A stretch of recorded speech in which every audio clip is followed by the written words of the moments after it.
Hello everyone, and welcome to the latest episode of Sean's Movie Crusades. My name is Sean Wasserkrug, and I'm here to review all the latest movies that are out in theaters, as well as anything that's come out recently, or any movies that you guys request. So if you guys have any movies you want to request, where they be recent or old school, leave a comment here on the video below, or head on over to Sean's Movie Crusades on Facebook, and leave a comment there, and I will get back to you, and hopefully you guys request some movies that I can watch, and I'll post those videos so you guys can see them. Today, we are reviewing Bad Times at the El Royale. Came out around October earlier this year. I just finally got around to seeing it. But before we get into it, don't forget to hit that like, share, and subscribe button here on the channel and all over on Sean's Movie Crusades on Facebook, so that way you guys keep up to date with all the latest movie reviews and anything else I post on the channel. So now, on to the review. Bad Times at the El Royale. I don't know if a lot of people got to see this film back when it came out in October. There was a lot of stuff coming out around there, and I felt like this movie just didn't get enough publicity or advertisements. But it was definitely one of those unique trailers that I saw this year where I was like, I just need to see this film. But it wasn't in any of the theaters that was around me when it came out, so it was just one of those movies that kind of fell in the cracks. But I finally got around to seeing it, and I loved this movie. This movie is fantastic. It's one of the best of the year, in my opinion. It probably isn't going to be on a lot of best of lists for a lot of people, but me personally, I love this film. And let's go into it a little bit more, and I can kind of give you my reasonings why. First off, the director, Drew Goddard, easily love this director. He directed one of my favorite horror films of recent memory, and Cabin in the Woods. I think that movie was phenomenal when it came out. I still think that to this day. Its unique satire on horror movies, as well as the batshit crazy finale of that film, was great. And it had Chris Hemsworth in it before Thor, and kind of his breaking out. Even though the movie came out after Thor was released, he did shoot that film before Thor came out, and he's actually in this movie as well. And this film, Bad Times at El Royale, this is hands down my favorite Chris Hemsworth performance. He is a supporting actor in this film, but I love his performance in this film. Now, the plot of the movie, can't really say a whole lot about it, because that's the beauty of this film, is going in with not expectations, but to go in kind of blind.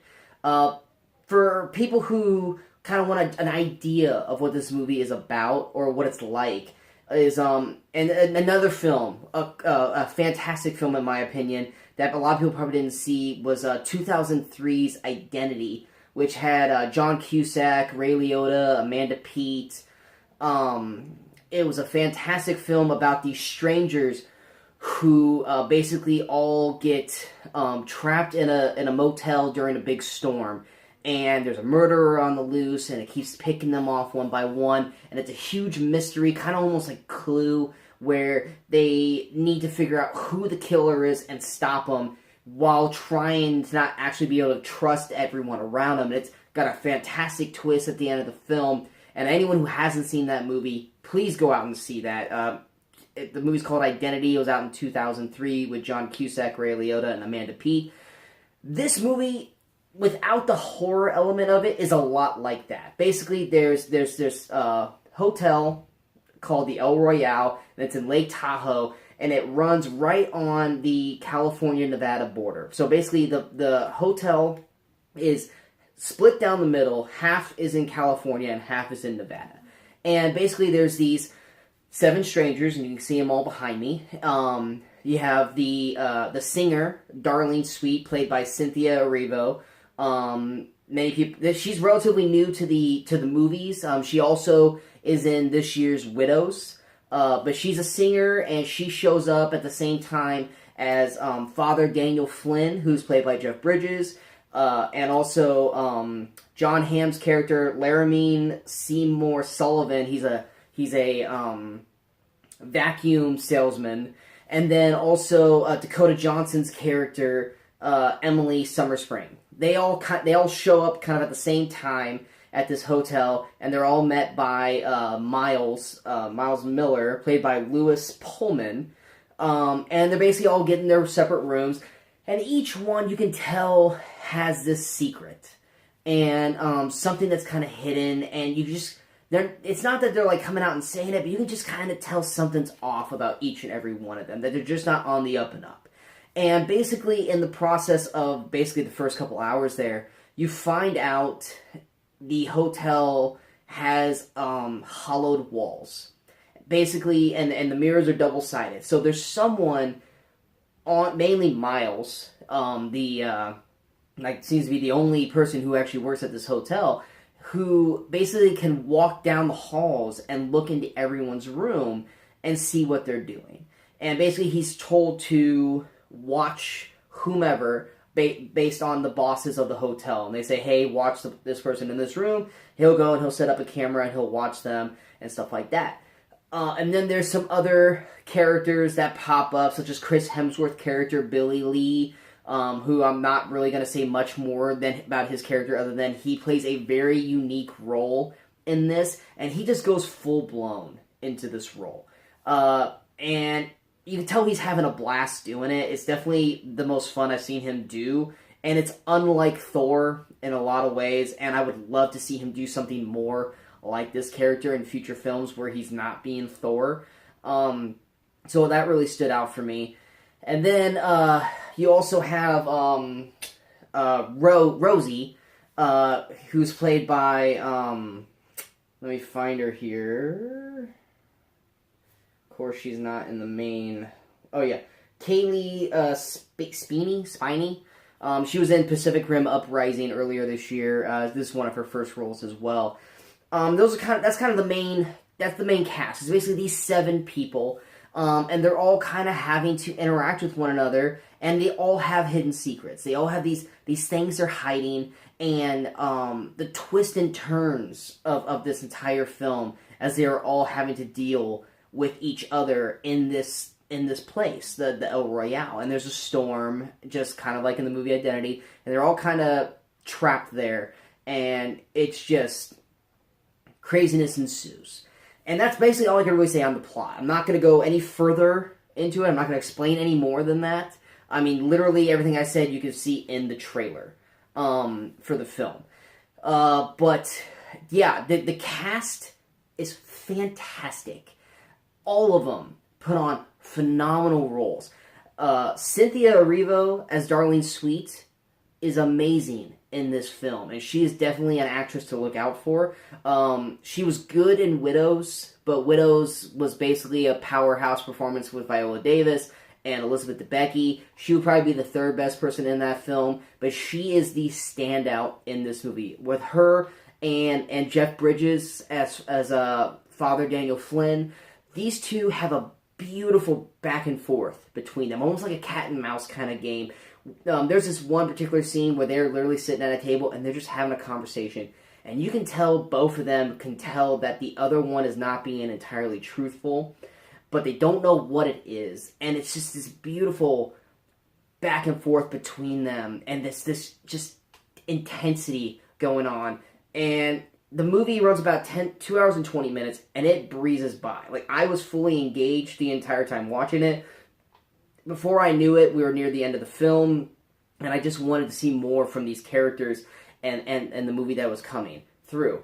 Dakota Johnson, I'm not normally a big fan of hers, mainly because she's from 50 Shades, but she does a really good job in the film as well. And Lewis Pullman. The only thing I've seen him in was in Strangers 2, Pray at Night, which was easily one of the worst movies of the year. He was okay in it. He's amazing in this film as well. And just when you think you know his character, just something else changes, and it's just the surprises of this film are just hit left and right. You're always kept on your toes, and the movie's just great. I'm sorry, I can't really say much more than enough. I love the back and forth between all these characters. They give a lot of room. Drew Goddard, the director, gives them a ton of room to kind of just take in the scenery. There's a lot of these scenes are long, drawn-out scenes of dialogue.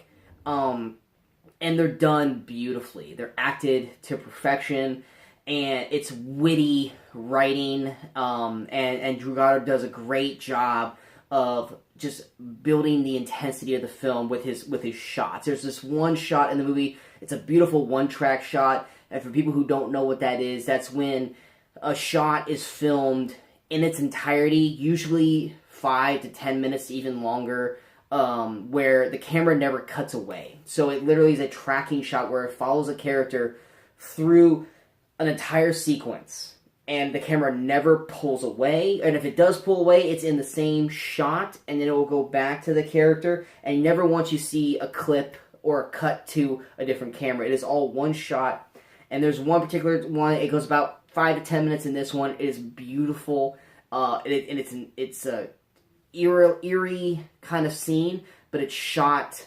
amazingly. John Hamm, he also does a great job in his role too. I keep forgetting about John Hamm. He does really good. There's really no weak person in this film. Everyone brings their A game in this movie, and like I said, it's shot beautifully. This hotel looks gorgeous for a hotel that's kind of like a basic run-of-the-mill hotel, but it looks great. The shots that they take in the film, the way they move the camera through everything is beautiful, and the intensity of this whole film, from beginning to end, you were on the edge of your seat waiting to see what's going to happen next.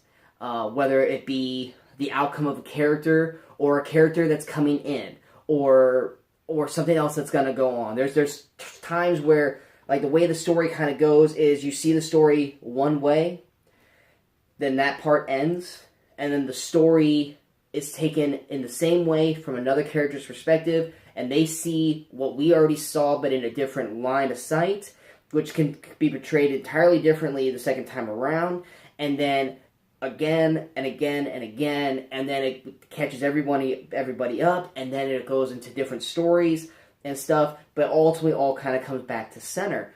And it's done in such a great way that it keeps you intrigued the whole way out. There's never a dull moment. And just when you think it's going to hit a lull, it basically snaps you back into it with something crazy that happens, or it adds another set piece to a character that adds more layers to this amazing cake of acting. And there's also a lot of stuff that they leave unanswered in this film. And normally for me, I hate when movies do that, because I feel like if you're going to give me something, if you're going to say something, give me an explanation, give me a reasoning for saying that, because this is not a movie that's going to get a sequel. So you're leaving it open for nothing. And usually that upsets me, but in this movie, it actually works, and it actually made me love it more. Because this movie, you don't need to know the answers. You don't need to know everything that's going on. And so it leaves a lot of things up to interpretation. You can create your own ending. You can create your own answers to certain things that happen in the film. And and you do whatever you want. Like I said, this isn't going to get a sequel. This is a one-shot movie. It's one of a kind in its own right. I mean, compared to a lot of films that are out there right now, where we have your everyday superhero films, your Star Wars, your cartoon Pixars, all this stuff. This is something it's entirely different. It's on its own. Yes, we've seen these kind of films before, like I said, with 2003's Identity, but it's done in its own way, and it's done beautifully. A lot of people are going to see a lot of similarities to Quentin Tarantino in this film, and I think Drew Goddard did that in a way to commend him on his amazing directing, because there are a lot of scenes where I was watching, it's like, this feels like a Tarantino film, but I didn't say that in a negative way. I said that in a positive way. The intensity of some of the conversations that happen in this film brings me back to easily one of my favorite beginnings of a film ever, which is Inglourious Basterds, with that first 20 minutes between Hans Landa and the farmer. That the intensity of that first 20 minutes of film was, basically was amazing. And not that this movie ever gets to that level, but it gets pretty damn close. And there's nothing that I disliked about this film. And just when there was something I thought, I don't like the way that's going to go, it comes full circle, and it completely takes me by surprise, and it made me love the thing that I was not really liking. And so overall, this movie is one of my favorite films of the year. It's incredibly well done. I believe it's coming out on Blu-ray and DVD here at the beginning of the year. It should be coming out digitally here in the next week or two, so keep an eye out for it. Watch this film, have fun with it, enjoy it. It is a slow burn, so for someone who wants boom, boom, boom, boom, quick, quick, quick, you might not be a fan of it. But for someone who wants that layer by layer peeling of these characters and the scenery and these great drawn out sequences of acting, then you're gonna love this movie. So yeah, Bad Times at the El Royale, huge recommendation, fantastic film. I think you guys are gonna love it. Cannot recommend it more for you guys. And that basically covers it.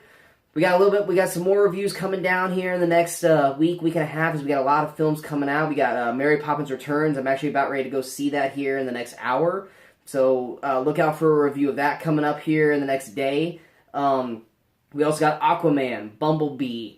There's a lot of movies. Plus I'm trying to catch up on a lot of the films that have came out earlier this year that I didn't get to catch up on. So there's going to be more reviews like that, just like with this one. There's so many films, there's just not enough time to see them all, so I'm trying to get back into them and see as much as I can.